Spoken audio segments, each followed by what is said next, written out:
This is a horse chestnut tree. In Latin that's Aesculus hippocastanum, and it was brought into the UK from Turkey in around the 16th century. It's part of the Fagaceae family, which, as we've discussed, includes the beech tree and the oak tree.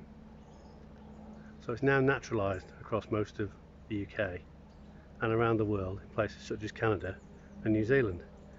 As you can see, it's quite a tall tree. It grows up to around about 40 metres and it'll live for up to 300 years. Let's take a closer look at the leaves.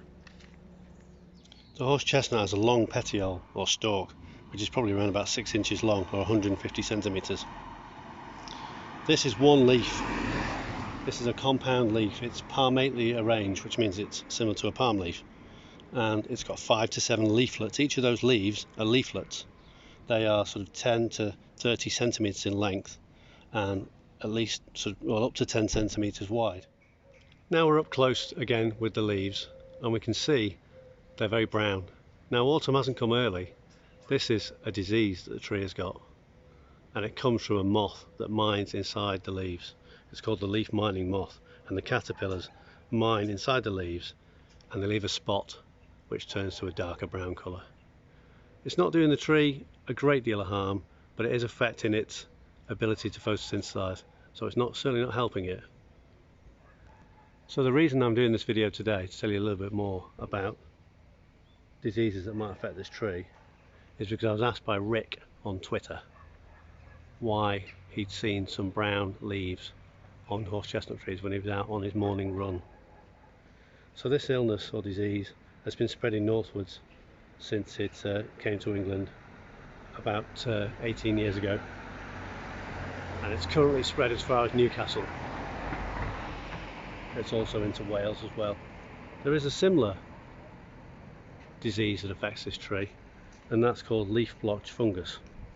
That's a fungus that lives inside the leaves. That's not what we can see here. That's a bit different. It looks like a brown irregular shaped marks that are on the leaves, and there's a yellow ring around it which makes it quite distinctive. That's prevalent in damper climates in the west of the UK and that was introduced around about a century ago, accidentally, from North America. And the final illness or disease that affects trees, such as this one, is bleeding canker, and that's caused by a bacterial pathogen. This doesn't seem to be showing any signs of that, thankfully.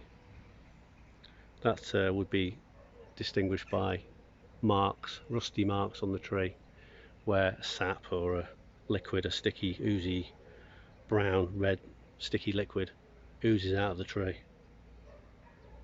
And that affects the tree's ability to send water up the tree to the crown, and eventually that does kill it.